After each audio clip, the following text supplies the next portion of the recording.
Rain streaked down the polished glass doors of Westbrook High as Marcus Hale tightened his grip on the mop handle. Night shift again. The halls echoed with the hum of fluorescent lights, sterile, endless. He moved with quiet precision, his dark blue janitor's uniform already damp at the sleeves. Then the patrol lights cut through the windows, red, blue, strobing across the freshly waxed floor. Hands where I can see him. Officer Brent Carson's voice sliced through the corridor like a whip. His boots struck the tiles, wet and heavy. Marcus froze, mop halfway raised. "I'm cleaning, sir." His tone was low, steady. "Cleaning, huh?" Carson's lip curled. At midnight, in a school, Marcus slowly set the mop down, eyes on the officer's holster. "That's my job." Carson circled him, the beam of his flashlight tracing over Marcus's ID badge, then down to the faint scar on his wrist. "You people always got some excuse. Step outside, hands behind your head."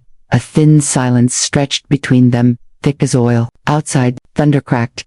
Students' posters for founders. Day fluttered along the hall. Marcus's own face, hidden behind years of dust and indifference in the school's forgotten archives. He whispered, more to himself than anyone, "You don't know who you're talking to." Carson smirked. "Don't need to. I can see exactly what you are." The cuffs clicked shut. Somewhere, an old photograph fell from a trophy case. The same man, younger, shaking hands with the mayor at the school's groundbreaking ceremony. Marcus looked up, eyes burning. "You just made the biggest mistake of your life." The radio on Carson's shoulder crackled, dispatch calling his name, but he didn't answer. The thunder rolled again, louder this time. Blackout. Rain drummed against the high windows of Westbrook High, relentless and cold. The night janitor's shift had stretched past midnight, and Marcus Hale's mop glided rhythmically across the slick floor. The scent of bleach hung thick in the air, sharp and sterile, a smell of cleansing that never reached deep enough. He paused at the trophy case near the main office. His reflection, tired and dark-eyed, merged with the gleaming rows of medals. For a moment, he saw not himself, but a younger man. The same man who once cut the ribbon here 20 years ago. He blinked, turned away, and kept working. Then came the flashing lights. Red and blue cascaded through the glass, painting the corridor in chaos. A voice barked outside. Security call came through. Movement in the school. Marcus barely had time to lift his head before the door burst open. "Hands where I can see him." Officer Carson's tone was pure authority, sharp, automatic. His flashlight beam shot straight into Marcus's eyes. Marcus raised his hands slowly. "Sir, I work here. My name's Marcus Hale. I'm the night quiet." Carson advanced, the sound of his boots smearing water across the tiles. "Got ID. It's clipped right here." Marcus gestured to his chest. Carson yanked the badge, reading aloud, mocking. "Janitor, you serious?" He turned to his partner at the door. "Guess they're letting anyone in these days." Marcus steadied his breath. "You can call Principal Dunbar." Carson cut him off. "Don't tell me how to do my job." The partner shifted uneasily but said nothing. Marcus kept his gaze level. "I've cleaned these halls longer than you've worn that uniform." Carson stepped closer. "Say that again?" I said. Marcus repeated quietly, "You're making a mistake." Carson's jaw flexed. "You threatening me?" Marcus didn't move. "I'm asking you to think." For a split second, silence held. Rain outside, buzzing lights above, and between them, raw tension. Then Carson's hand snapped to his cuffs. "Turn around." "I haven't done anything." "Turn around." The cuffs clicked tight around his wrists, metal cold against skin. Marcus winced but stayed upright. Carson's partner muttered, "Brent, he's got keys, ID, everything. Could have stolen it." Carson shot back. "We'll sort it out at the station." Marcus's voice dropped low. "You're not sorting anything. You're proving something." Carson's flashlight flickered over his face. "What's that supposed to mean?" "That you think a black man at night in a school must be a criminal." The words landed like stone. The hallway seemed to shrink. The rain outside louder now, like applause for cruelty.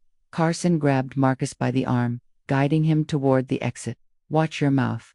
They stepped into the downpour. The rain soaked through Marcus's uniform instantly. Teachers' cars sat parked in neat rows, their windshields reflecting the pulsing police lights. A lone window curtain shifted, someone watching. Carson shoved him toward the cruiser.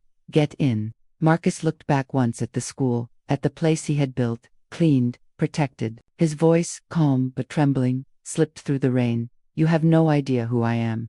Carson slammed the door. "Don't care." Inside the cruiser, Marcus watched the school fade behind the windshield wipers. The water streaks blurred everything into smears of red and blue. He closed his eyes. For a moment, he wasn't a janitor or a suspect. He was the man who once dreamed of a place where kids could learn without fear. But tonight, fear was all that lived here. The precinct smelled of stale coffee and wet fabric. Fluorescent lights buzzed overhead, merciless, white, humming like static in Marcus's skull. He sat on the metal bench, wrists raw from the cuffs. His mop-stained uniform clung damp to his back. Officer Brent Carson stood at the booking desk, half smirking. One trespass suspect from Westbrook High claimed he works there. The desk sergeant didn't even look up. Paperwork. Carson tossed a damp clipboard. Right here. Marcus's voice was steady. I told you. My name's Marcus Hale. I'm the night janitor. Been there 15 years. Carson leaned on the counter. Sure, and I'm the mayor. A young officer typing reports at the next desk laughed quietly. You get that a lot, huh, Brent? Every night, Carson said. Always some story. Marcus turned his head toward him. Calm, but sharp. That story's true. Carson rolled his eyes. Yeah, and I'm guessing the aliens built the pyramids too. The sergeant finally looked up. Gray hair, thick glasses, a face carved by disinterest. Just hold him till morning. We'll verify with the school then. Marcus said. You could verify it now. The principal's numbers in the front office records. The sergeant scribbled something. Didn't respond. Carson tossed the cuffs key in his palm, clinking it like change. You're lucky I didn't drag you in for resisting. Marcus met his eyes. You mean for talking? Carson leaned in close. For attitude, a beat. The room seemed to shrink again, like every space designed to make someone smaller. The sergeant broke the silence. Cell 2's open. Carson motioned to another officer. Let's get the philosopher settled. The young officer hesitated. He's not violent, right? Carson laughed. Not yet. They led Marcus through a corridor lined with peeling blue paint and echoes. Doors clanged. Voices murmured from other cells. Men talking to themselves, arguing with silence. Inside, the cell was cold, cement shining faintly with damp. Marcus sat on the cot, hands folded. Carson lingered at the door. What's with that look? Marcus's tone didn't change. You think the badge means you see the truth, but you only see what you expect. Carson smiled without warmth. You know, you people always have a speech ready. You people. Marcus let the words sit, heavy and deliberate. That's the speech right there. Carson slammed the door shut. Sleep it off, janitor. The lock turned. Footsteps receded. Silence. Marcus leaned back against the cold wall. He closed his eyes and breathed, slow and deep. The storm outside had calmed, but the dripping from the ceiling continued steady, rhythmic, like a clock marking humiliation by seconds. He thought of his wife, gone 10 years now, how she used to remind him that anger, if not guided. He thought of the students, the children, whose scholarships he'd secretly funded under the Westbrook Trust. How proud they'd been on graduation day. Now, one of them might see his mugshot online by morning. He stood, paced once across the narrow floor, and whispered, Don't let this define you. A voice came from the next cell. Hey, old man, what did they get you for? Marcus didn't answer. The voice persisted. That it wasn't nothing. Never is, he finally said. For cleaning the wrong hallway? The man chuckled dryly. Ain't that the truth? Footsteps returned hours later. Carson again, carrying a styrofoam cup of coffee. He leaned against the bars. You know, I looked you up. No record, no priors, nothing. Guess you've been lucky till now. Marcus didn't move. Guess so.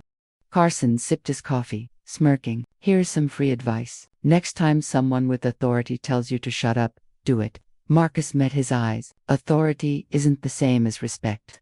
Carson's jaw tightened. Careful, old man. Just stating fact. Carson finished his coffee and threw the empty cup into the cell. It bounced off the floor near Marcus's feet. Enjoy your night. He left. The lights dimmed to half power. Marcus sat again, the cup rolling slowly to a stop near his shoe. He picked it up, placed it neatly on the small shelf by the sink. A pointless act of order in a place built on chaos. Hours passed. The dripping continued.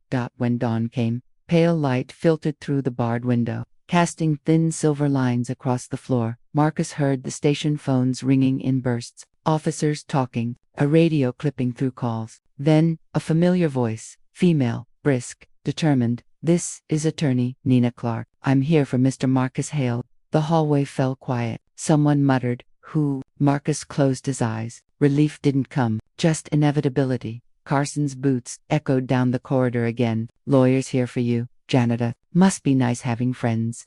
Marcus said nothing. Carson unlocked the door, irritation hidden beneath his practiced sneer. Let's go. As Marcus stepped out, Carson added, low enough for no one else to hear, don't think this changes anything. Marcus turned his head slightly. It already has. They walked past the booking desk. The sergeant avoided eye contact. Papers shifted. Radios crackled. Nina stood near the exit calm, unflinching. Her eyes met Marcus's, and for a brief second, something passed between them. Recognition. Outrage. Puffus, she said quietly. Let's get you out of here. Mr. Hale, Carson muttered. Mr. Hale, guess everyone's somebody these days. Nina didn't even look at him. Some people always were. She guided Marcus toward the door. The air outside smelled like morning wet pavement, diesel, and faint hope behind them. Carson watched, jaw clenched, hand twitching against his holster like a man who couldn't stand being ignored. Marcus didn't look back. He just said, under his breath, it's starting. The morning air was cold and gray as Marcus stepped out of the precinct. The rain had stopped, but puddles mirrored the flashing remnants of patrol lights. His wrists ached from the cuffs.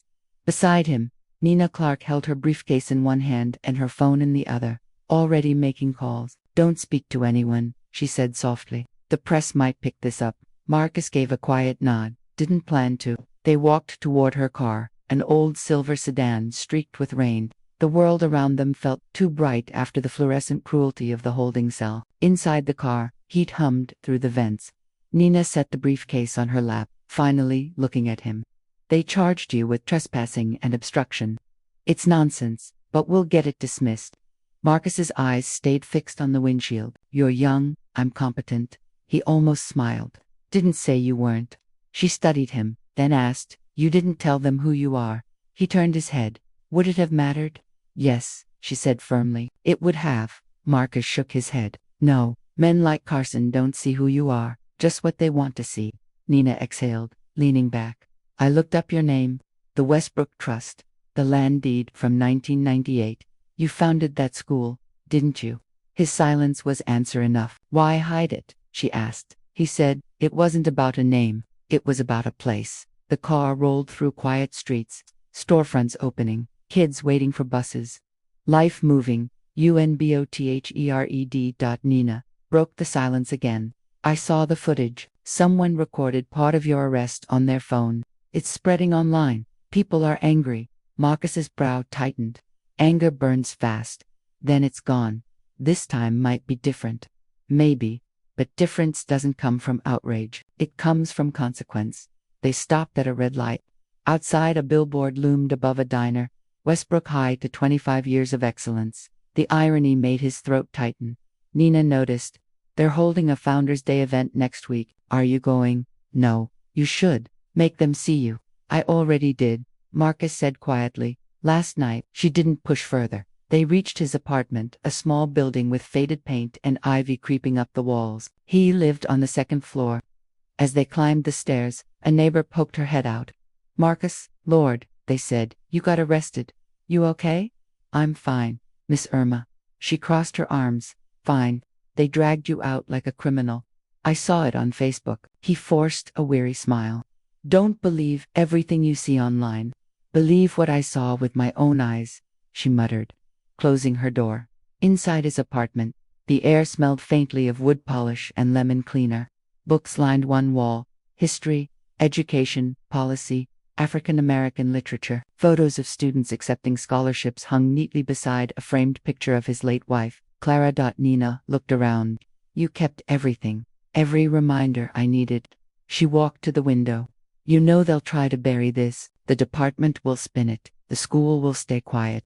They always do. Marcus sat down slowly in an old armchair. Then we'll see who they bury with it. Nina turned. You want to fight? I want truth, he said. Let's start there. Her phone buzzed. She answered briefly, then looked at him. Reporters are already asking for statements. Some are calling it racial profiling. Do you want to comment? He shook his head. No cameras. Not yet. Why not? Because they'll look for spectacle, not substance. I want them to look at the system, not me. She studied him, almost in disbelief. You really built that school and stayed a janitor there all these years? He nodded once, The best way to know what a place truly teaches is to clean its floors. Nina sat opposite him. They'll listen when they know the truth. He gave a small, tired smile. The truth doesn't make them listen. It just makes them choose whether to ignore it. For a moment, silence settled, heavy, thoughtful. Then, Nina stood. I'll handle the paperwork for dismissal, but you should prepare. Once people know who you are, this won't stay small. Marcus's eyes drifted toward the photo of Clara. Nothing ever does. As she reached the door, he said, Miss Clark. She turned. Thank you. Her expression softened. Don't thank me yet. This story's about to get louder. He nodded slowly. Good. When she left, Marcus sat alone, listening to the hum of the city outside. The world was waking, unaware that something had already cracked beneath its calm surface. He looked again at the photo of the groundbreaking ceremony, the shovel in his hands, the crowd behind him, the mayor smiling for cameras. Let's see what you've learned, Westbrook, he murmured. By noon the next day, Westbrook High was a storm without rain. Phones buzzed, teachers whispered, students scrolled through their feeds, faces pale with disbelief. The video, 2 minutes and 21 seconds, had already reached every corner of town. Marcus Hale, handcuffed under flickering lights, Officer Carson, pushing him through the school doors. Caption, Black janitor wrongfully arrested at his own workplace. The comments section burned. Disgusting. He probably did something. That cop needs to be fired. Don't rush to judgment. Principal Dunbar called an emergency meeting in the staff lounge. The room smelled of burnt coffee and panic. We will remain neutral until facts are confirmed, he said, adjusting his tie with trembling fingers. A teacher muttered, the facts are on video. Dunbar's eyes darted toward her. We don't need this to become political. From the corner, the custodian trainee, a young man named Eli, spoke quietly. It already is. Silence. No one answered. At the precinct, Carson stood by the coffee machine, scrolling through his own phone. His jaw tightened with every new headline. Officer Brent Carson, under review for misconduct. He looked up at his partner Davis. They're making me out to be some monster. Davis hesitated. It looks bad, Brent. I was doing my job. Sure, Davis said, but his tone lacked conviction. Carson snapped. You were there. You saw him acting suspicious. He was mopping. Carson slammed his cup down. He mouthed off. He challenged me. That's not illegal. Carson glared at him. You taking his side now? Davis raised his hands. I'm taking reality's side. Carson turned away, jaw flexing. You'll see. They'll move on. They always do. But he didn't believe it. Across town, Marcus walked slowly through the school gates for his first shift since the arrest. Heads turned. Conversations froze mid-sentence. The janitor had returned. The man from the video. A security guard approached awkwardly. Mr. Hale. Administration said you could take a few days, Marcus interrupted. No need. Floors don't clean themselves. He moved past him. In the hallways, students whispered. A few nodded at him respectfully. Others looked away, uncertain. From a classroom doorway, a senior girl said quietly, Sir, what they did to you, it wasn't right. Marcus gave her a small nod. Then make it mean something. She blinked, unsure how to answer. He resumed, sweeping. Each motion was deliberate, controlled, like defiance disguised as duty. Later that afternoon, Carson appeared again, patrolled uniform crisp, face tight. He wasn't supposed to be on school grounds, but old habits of dominance die slow. He spotted Marcus near the cafeteria. You're back already. Marcus didn't look up. The floors won't wait for apologies. Carson smirked. You really think this makes you some kind of hero? I think it makes me employed.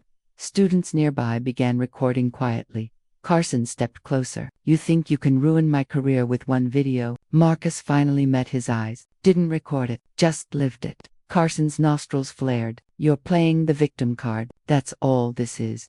Marcus tilted his head. Funny thing about cards, you only draw what's been dealt. Carson clenched his fists. The cafeteria grew silent. Watch your tone, old man, he hissed. Watch your reflection, Marcus replied. Before you mistake your shadow for authority. The principal rushed in. Officer Carson, that's enough. Carson froze, realizing the phones aimed at him again. Dozens of eyes, dozens of witnesses. He stepped back, breathing hard. You people. Dunbar cut him off. Leave the premises. Carson turned on his heel and stormed out, muttering curses under his breath. Marcus continued, sweeping as if nothing had happened, but the tremor in his hands betrayed him. That evening, social media erupted again. Officer returns to harass victim at school. The police chief issued a short statement. The department is reviewing the incident and will cooperate fully. Cooperate fully meant stall until forgotten. In his apartment, Marcus watched the news coverage with the sound off. The screen showed his face, grainy from the video, and Carson's official photo beside it. The caption, "Questions of Race and Power in Small-Town Policing." He turned off the TV. The silence felt heavy, not peaceful. A knock came at the door. Nina. She carried her laptop under her arm. "It's everywhere," she said. "You've become a symbol." "I didn't ask to be. Symbols don't get to choose," she replied. Marcus motioned her inside. "What now?" "We file civil rights charges," she said. "And there's something else." She opened her laptop. On the screen was an old black and white photograph. The groundbreaking ceremony for Westbrook High. Marcus is decades younger, stood beside the mayor, shovel in hand. "It's time people see this," Nina said. He stared at the image, his own past, forgotten by the town he built. "Let them," he said finally, "but not yet. Not until they're ready to listen." "They'll never be ready," she said. "Then we'll speak anyway."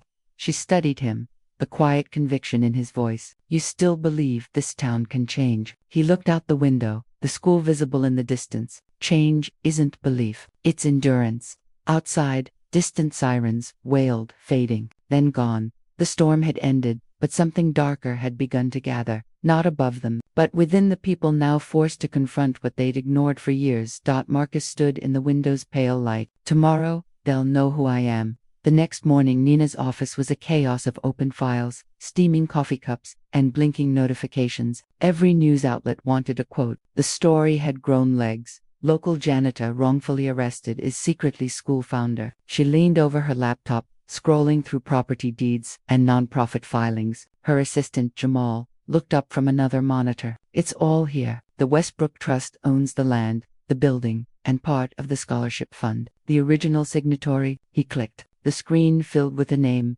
Marcus D. Hale. Nina whispered, "He never put his title on anything. It's all under the foundation." Jamal frowned. "Why would he hide it?" "Not hide," she said. "He was protecting the mission, not his ego." Jamal whistled. "The school's been using his money for 25 years, and they don't even know." "Worse," Nina said, closing the laptop. "They arrested their own founder."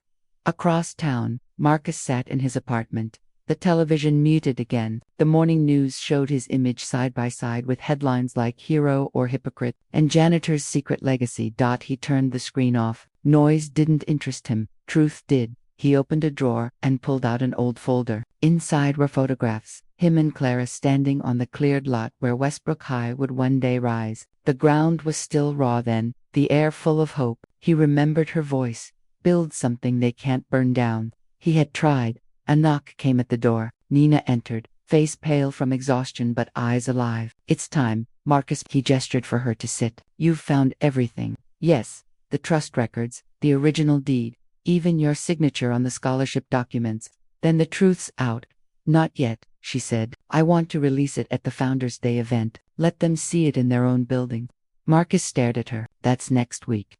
"Perfect timing," she said. "They can't hide it then." He leaned back, rubbing his temples. "You know what happens when you embarrass powerful people in public. They doubled down." He nodded. "Exactly. They'll call it a stunt. Say I forged it, or that I'm senile." Nina's tone sharpened. "Then let them. We'll have proof." He met her gaze. Heavy. "Proof doesn't equal justice." "No," she admitted, "but it's a start." He stood and walked to the window. Children passed below on their way to school, backpacks bouncing. He imagined them walking through the hallways he'd built, under the fluorescent lights that now haunted his dreams. "Do it," he said finally. "Show them everything." That afternoon, Nina began leaking documents to select journalists, verified deeds, trust statements, donation receipts. By evening, the first stories broke. Marcus Hale, arrested janitor, confirmed as anonymous founder of Westbrook High School. The internet exploded again, but this time with shock and guilt. Tweets: "The man who built the school was cleaning it when they cuffed him." Others fought back. "He let them treat him like that. Why didn't he say anything?" The town was split again, but the silence of the school board spoke loudest. Inside his small apartment, Marcus sat with a cup of tea cooling beside him. The television now played his old interviews from 2 decades ago, when he still ran the Hale Education Fund, before it dissolved quietly into the trust. He was younger then, confident, full of belief in institutions. He almost didn't recognize that man anymore. The phone rang. Unknown number. He answered. Mr. Hale. The voice was cautious. Female. This is Principal Dunbar's secretary. Would like to invite you to speak at Founders Day. Marcus's tone was even. He knows who I am now. Yes, sir. The voice faltered. He also asked if you'd prefer to keep things quiet, for the school's image. Marcus chuckled softly. Tell him the image already spoke for itself. He hung up. That night, he couldn't sleep. Memories rolled like waves. The mayor's handshake. The promise of inclusion. The years spent polishing floors in the same building he once dreamed of filling with opportunity. He rose before dawn and drove to the school. The parking lot was empty. He sat there, engine off, watching the sunrise bleed across the sign. Westbrook High, excellence and integrity. He whispered. Integrity's late. The custodian trainee, Eli, appeared carrying supplies. He froze when he saw Marcus. Sir, you're here early. Old habits, Marcus said. Eli hesitated. Everyone's talking about you. They say you built this place. Marcus smiled faintly. Built it? Yes. Owned it? Never. Why didn't you tell us? Because I wanted people to care about the school, not the man behind it. Eli swallowed hard. They will now. Marcus handed him a broom. Then start by keeping it clean. By evening, the school board convened behind closed doors. The superintendent read the articles on her tablet, face tightening. We need to control the narrative, she said. Principal Dunbar agreed nervously. We'll honor him publicly, show we support our founding values. Good optics, someone said. Optics. The word that always came when conscience failed. Meanwhile, Officer Carson sat alone in his apartment, staring at his television. His own name now appeared beneath Marcus's suspended pending investigation. He hurled the remote across the room. It's a setup, he muttered. He planned this. But the truth gnawed at him. The footage didn't lie. Neither did the documents. He poured a drink with shaking hands, but the liquor didn't still his thoughts. He replayed the arrest in his head. Every order, every insult, every look in Marcus's eyes that night. He'd thought those eyes were defiant. Now he realized they were disappointed. And somehow, that stung worse. At dawn, Nina called Marcus again. It's official, she said. You're listed in tomorrow's program as guest of honor. He didn't answer right away. You'll be there, she asked. He said, I built the foundation for truth. Let's see if it holds. When he hung up, he looked once more at Clara's photograph. You were right, he murmured. They can't burn what they refused to see. But he knew what came next wouldn't be triumph. It would be exposure. The kind that stripped illusions bare. And he was ready for it. The gymnasium gleamed beneath strings of gold banners and borrowed pride. A massive banner read, Founders DAY celebrating 25 years of excellence. Cameras lined the back wall, and a local news crew adjusted lights, ready to capture the redemption story the school hoped to spin. Principal Dunbar stood near the podium, tugging nervously at his tie. Everything has to go smoothly, he muttered. We're on live feed. If he tries to make this about race or politics, sir, his secretary whispered. He's already here. Marcus Hale entered quietly, wearing the same neat gray uniform he'd been arrested in, pressed, clean, defiant in its simplicity. The crowd rippled with whispers. Some teachers looked away. Others smiled too widely, desperate to appear supportive. The superintendent approached, voice syrupy. Mr. Hale, we're honored you could join us. Marcus offered a small nod, glad to be invited. Again, of course, of course. Her smile froze. We'd love for you to share a few words later, after Principal Dunbar's address. I'll wait my turn, he said.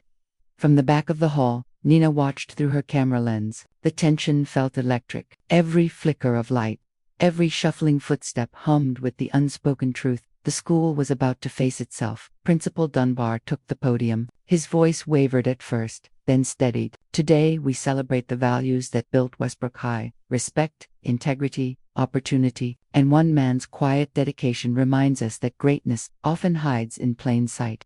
He gestured to Marcus. Polite applause followed, brief, uncertain. Dunbar continued. Mr. Hale's years of service as a custodian have inspired our students. Nina frowned. Custodian still. Marcus rose slowly, walking toward the podium. If I may, he said. Dunbar froze, caught between manners and fear. The crowd murmured approval.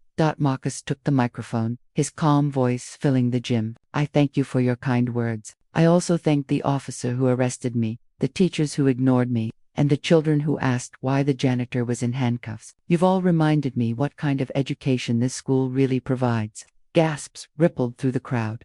Dunbar whispered urgently, "Mr. Hale, please." Marcus held up a hand. "I built this school 25 years ago. I donated the land under your feet, the roof above your head. I did it because I believed education was the light no one could turn off." Nina's camera clicked like thunder. Marcus continued, voice rising, "But when you see a black man in a uniform, you don't see a founder, or a donor, or a human being. You see someone beneath you, until you need him." The gym fell silent except for the faint hum of the lights. A teacher near the back began clapping. Another joined. Then a few students stood. Within seconds, half the room was on its feet. The other half stayed seated, stiff with discomfort. Principal Dunbar forced a smile. "Mr. Hale, we truly appreciate." Marcus turned. "Don't appreciate me now. Appreciate truth." He stepped away from the podium, leaving the microphone live. The speakers buzzed softly as he walked toward the exit. But then, a voice cut through the noise. "Mr. Hale." Officer Carson stood in the doorway, uniform pressed but badge removed. The crowd turned. His face was pale, jaw tight. "Wait," Carson said. "You're right, about all of it." A murmur swept through the audience. Carson stepped closer, his voice breaking. "I thought I was enforcing the law, but I was just enforcing my fear." Dunbar hissed. "This isn't the place." "It's exactly the place," Carson shot back. "Because this is where it happened." He faced Marcus directly. "I can't undo what I did, but I'll testify publicly. The department can't cover it anymore. Not after the footage, not after the truth." Marcus studied him for a long, quiet moment. "Testimony doesn't erase what you destroyed." "No," Carson said softly, "but maybe it builds something better." He gestured toward the students playing near the steps. "To whoever's watching and learning, that's all any legacy really is, what people remember when no one's forcing them to." She smiled. "So, what now?" Marcus looked back at the school. "Now I let the next generation build something stronger on what almost broke." A breeze swept through the courtyard, rustling the banner above the doors. "Hale Foundation Scholarship Applications Open." He turned to leave. Nina called after him, "You never told me why you came back to work after the arrest. Why not just walk away?" Marcus paused. "Because you don't abandon what you build, even when it forgets you."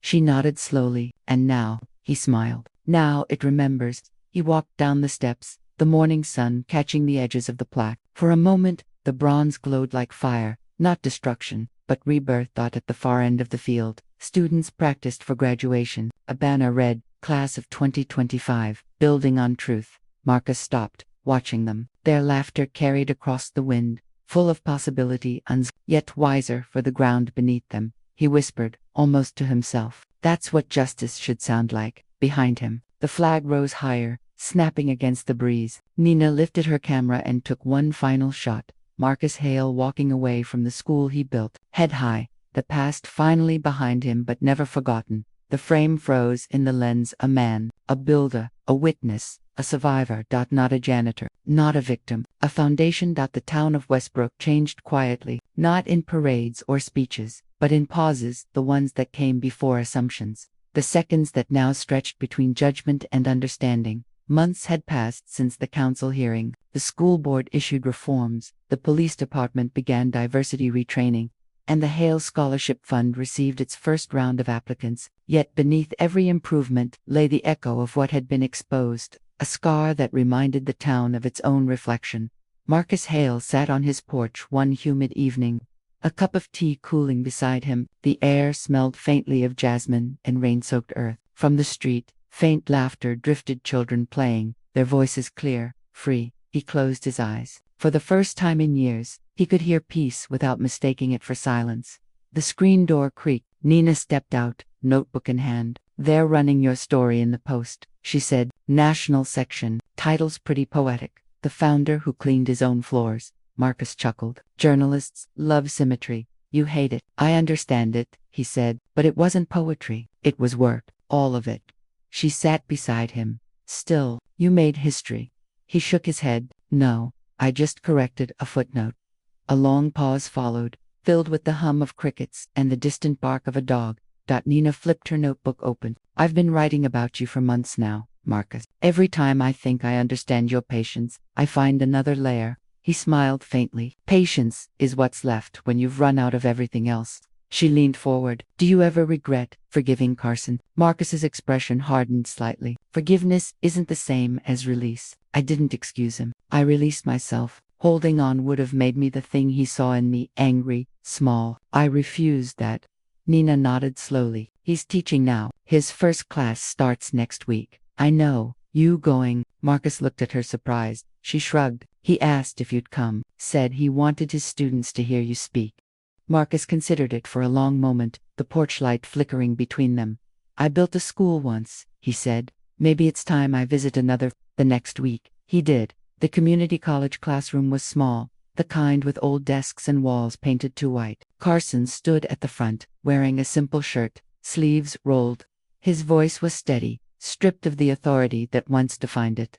Marcus entered quietly, the students whispering when they recognized him. Carson stopped mid-sentence, nodding toward him. Everyone, he said, this is the man who taught me what justice actually means. Marcus raised a hand slightly. He learned it himself. I just stood in the way long enough for him to see it. A few students laughed softly, breaking the tension. Carson gestured toward the seat beside him. Would you join me? Marcus sat, his gaze sweeping the room. Young faces, curious, wary, hopeful. Justice, Marcus said, isn't balance. It's correction. It's not two sides agreeing to disagree. It's one side learning to listen. A young woman asked, did it change anything, what you did? Marcus thought for a moment. Change doesn't happen when people apologize. It happens when they remember. The problem is, memory fades fast unless it costs you something. Carson added quietly, and for some of us, it costs everything. The students fell silent. After class, Marcus lingered at the doorway. You're good at this, he told Carson. Carson smiled faintly. Guess I had a good teacher. Marcus nodded once. Then teach them right. Outside, the afternoon light poured over the parking lot like gold over rust. The air smelled faintly of chalk and rain. Nina met him by her car. You did it again, she said. Did what? Walked into a wound and turned it into a lesson. He shrugged. Someone has to. They drove through the old streets of Westbrook, past the diner that once refused him service, now hanging a poster for the Hale Scholarship fundraiser, past the police station, where new officers trained, under stricter standards, past the school, where children of every color played under the bronze plaque with his name. Feels different, Nina said. It is, Marcus replied. Different doesn't mean finished. She nodded. Maybe that's enough for now. He smiled. Maybe. When she dropped him home, the sky had turned deep amber. Marcus stood on his porch again, listening to the world breathe. In the window reflection, he saw the same man, older, quieter, but no longer carrying the weight of being unseen. He whispered, it's yours now, as if speaking to the town itself. And maybe it heard him, because somewhere far off, a bell rang, a single clear note from the school tower, echoing across the hills. Nina watched from her car, camera in hand but unused. Some moments, she realized, didn't need to be captured. They just needed to exist. Inside, Marcus sat at his desk and opened a folder marked the Hale Foundation. At the top of a blank page, he wrote the first line of a new proposal. A building can stand without its builder, but not without its truth. He smiled to himself and began to write, not about pain this time, but about possibility. Outside, the night deepened, the stars above Westbrook finally visible again. The town, the man, the story, all quiet now, not because they had nothing left to say, but because, at last, everyone had begun to listen.